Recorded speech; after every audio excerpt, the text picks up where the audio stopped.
I would like to, in the course of the next 15 to 20 minutes, just to sketch out some of the reasons why I like to think of Antarctica as New Zealand's space program and some of the opportunities that lie before us. Once you have been to Antarctica, and I had the privilege of going several times, you are infected with a bug, a virus which never leaves you. And around the world, you will always come across people who've been to Antarctica and the light is in their eyes. And I first met this phenomenon in talking to Sir Ed, the late Sir Ed Hillary, and members of the New Zealand team from 57, 58 down at, in the Ross Sea. And to see the way in which they passionately remembered their time down there was just wonderful. Before I get into my comments, I'd like to ask, how many here have been to Antarctica? Okay. How many have had the privilege of seeing the film Happy Feet? How many have seen the film The Last Ocean? And how many have seen the film which screened at last year's film festival in Wellington, A Year on Ice? I say Happy Feet because it's very much in my mind. I was in Rarotonga for a holiday a couple of weeks ago trying to get warm after enjoying Wellington's summer. I have a 3-year-old daughter, and delighted to find that the hotel had a cable TV system. Absolutely fantastic. So turn it on, and what do we see? Happy Feet, the penguin story. Outside, 30 degrees plus, sunshine, and we hear about penguins. And then I found this recycled every 2 days with the same film. So it was like Groundhog Day. Penguins in Antarctica, Southern Ocean. The thing that has struck me when I got into Antarctic work was that in a way it becomes almost a paradigm for the way in which nations can cooperate on addressing some of the biggest issues of the planet. And I came into Antarctic work as a result of unforeseen and extraordinary events. I was, as I think John McKinnon would recall, I was heavily involved in New Zealand's Soviet watching, and Soviet, seeing what was going on in the Soviet Union, following the changes. And suddenly, in 1991, everything collapsed. There was no Soviet Union. So I think people scratch their heads and say, well, what do we do with a Sovietologist? The answer is very simple. We move him to Antarctica. He goes from one Cold War to another. And I then spent 7 years working in Antarctica and Antarctic policy, meeting extraordinary people, and coming to understand the significance of the Antarctic Treaty System, the significance of Antarctica for New Zealand, going down there and seeing what is actually the most outstanding piece of real estate in Antarctica. The Ross Sea region is quite extraordinary. Those people who've had the opportunity to go down there, probably will just be blown away by how interesting and beautiful the place is.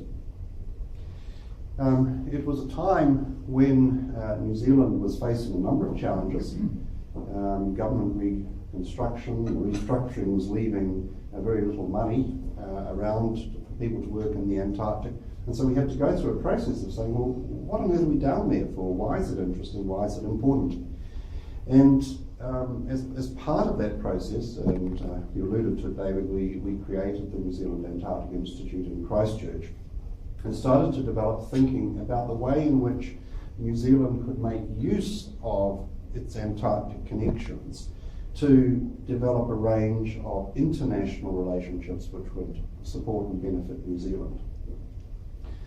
Since the end of the Cold War, so much information has come out about what is in Antarctica and around Antarctica that the situation today where we take for granted so many things is actually a very recent origin. We didn't know, for example, that Antarctica was the regulator of the global climate. There was this huge current which comes up the east coast of New Zealand, which is a sort of whale highway, whales heading north, which actually affects the monsoon in India. And the more we have shared information, the more we've learned, the more we have understood that the area directly to the south of New Zealand, that is the area which we know as the Ross Sea region and the Southern Ocean to the north of that, is actually one of the most important and indicative areas of the planet. I came back into Antarctic work by total accident, sitting in Moscow as an ambassador. I had the privilege of working very closely with the Russian and other Antarctic programs, but it wasn't there. It was after I'd left the Foreign Ministry that I started to read reports of toothfish fishing gone mad, fishing boats catching fire, all sorts of things happening in the Ross Sea. And I wondered what was going on. And came back to New Zealand and got a call from some friends and colleagues in Christchurch, as it happened, to say, well, actually, we are very interested in Antarctic matters. And it began with the film I mentioned that very few of you have seen, called The Last Ocean, where a New Zealand filmmaker, Peter Young, had done a film on the toothfish. A very powerful, emotional piece of filmmaking, very, very effective, which brought to the surface a whole lot of issues around sustainable management of Antarctica and so on and so forth. What that film did was start to attract an international audience. The feedback on the film at international gatherings was extremely interesting, and it triggered a lot of recollections from discussions and work we've done in the 1990s to try to position New Zealand as a global Antarctic power. And I had the privilege in the 90s of working with somebody who would be quite well known to you, Simon Upton, as Minister of Science, who continued his environmental work, as you know, in Paris and the OECD. And Simon and I had some discussions and said, well, here's an opportunity to revisit some of the questions that you as Science Minister had addressed in the 90s and early 2000s. Is it worth doing that? And so he came back and he said, absolutely. Because from his perspective, there were two things going for New Zealand in a global context. One was agriculture. New Zealand is known as an agricultural power, whatever. And the other thing was Antarctica. In New Zealand's position on Antarctica, its science and policy contribution was recognised over many years. And as I said, the people in Christchurch said, well, can we do something to benefit New Zealand and to benefit Christchurch? So I started looking at that, and during this period, of course, the terrible events in Christchurch, the earthquake and the post-earthquake recovery period came up. So we were starting a process in Christchurch with gathered momentum last year, significant momentum, to create the Christchurch Antarctic Gateway, basically a knowledge and science gateway for the rest of the world to Antarctica and the Southern Ocean, to offer New Zealand, if you like, as an intermediary or broker for the international community to Antarctica.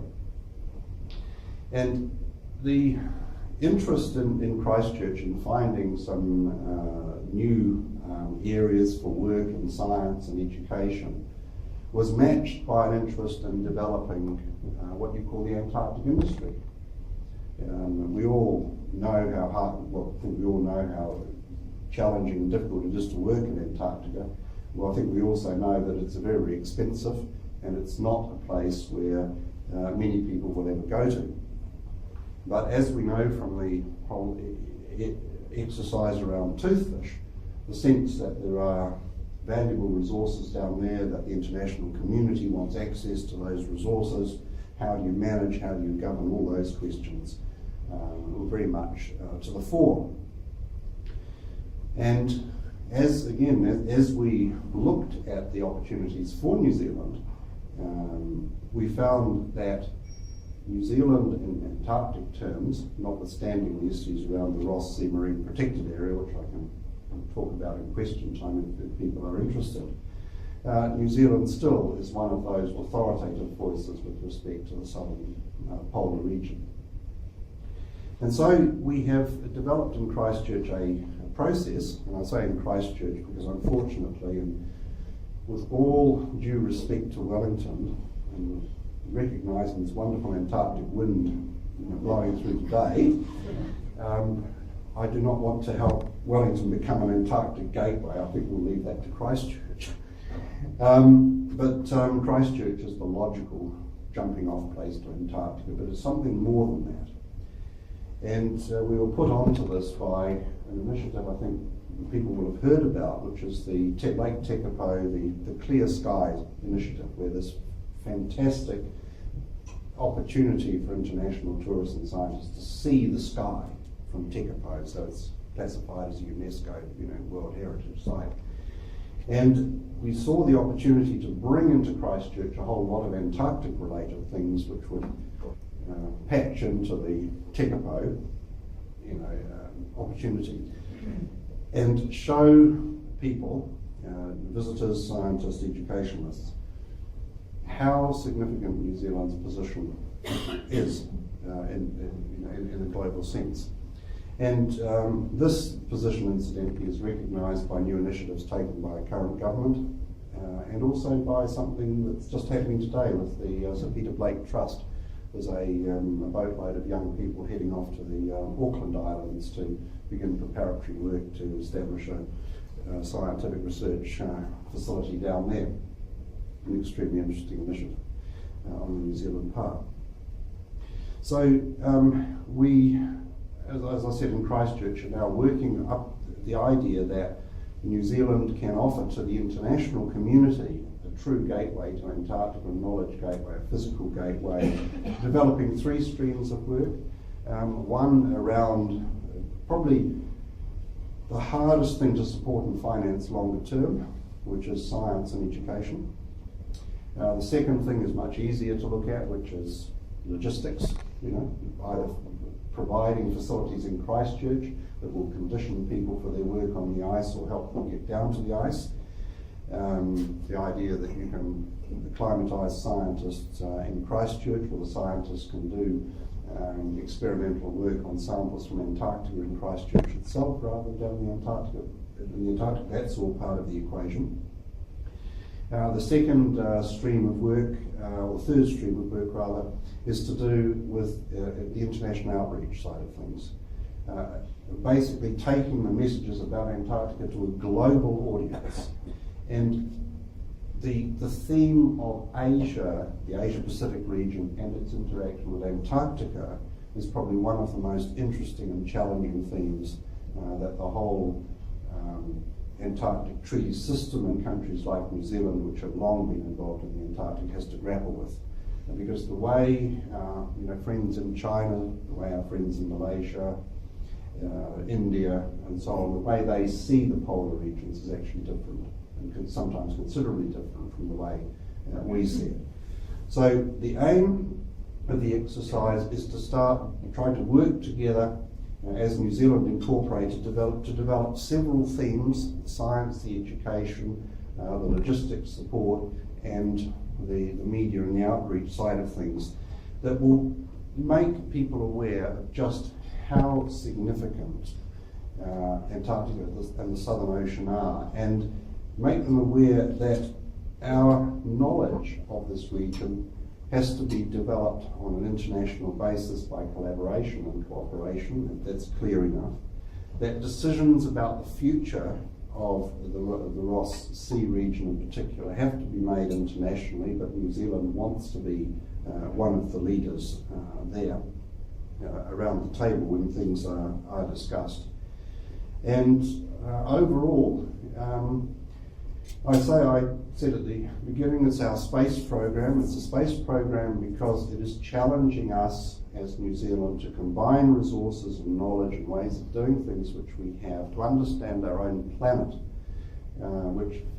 which in time will feed directly into debates which we have to have in policy terms internationally, not just in New Zealand, about sustainability, about climate, about the human impact on the environment, about the use of Antarctica as a canary in a gold mine, all sorts of things where New Zealand's authority, built up through interaction with the global international community, the community of the Facebook and the social media, will actually position us to contribute to major international debates and discussions in the future, building New Zealand's credibility as a global Antarctic power in the best possible meanings of the word, will actually position New Zealand to contribute to some of the most challenging and stimulating policy and other debates, not in the far distant future. We're not talking about the next 100 years, we're talking about the next 20 to 30 years. So in other words, what we're doing in Christchurch is trying to provide a framework and a basis for our children and their children to cope with some of the many challenges in the world which they're going to find sooner rather than later. And Antarctica just happens to be so close to New Zealand and the way we think and work. It's a unique opportunity for us to work internationally in many ways. There's a challenge for us. As a very senior New Zealand politician, now retired, in visiting New Zealand at New Year, expressed his great frustration to me, saying really he finds it hard that New Zealand lacks sort of ambition and vision, and I'm quite sure that we can sort of nullify that judgment in respect to what we can do with the Antarctic. So you're up for me now, the questions.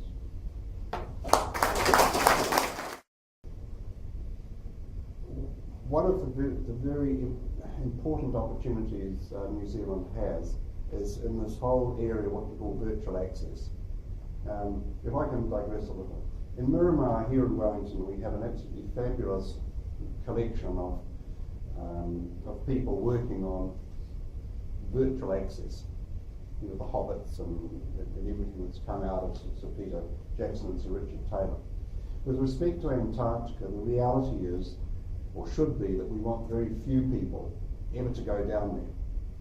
But we need people to know about what is down there. And one way of bringing Antarctica in the Southern Ocean to public attention is by doing some of the creative work. I've had chats to Richard Taylor about this, incidentally, about how we show people the whales, the squid, the toothfish, life in the Antarctic, how we bring it in a virtual sense to people, the wider community, so that people are aware of the values and the intrinsic interest and the reason for the science and education, but they're not actually going down there.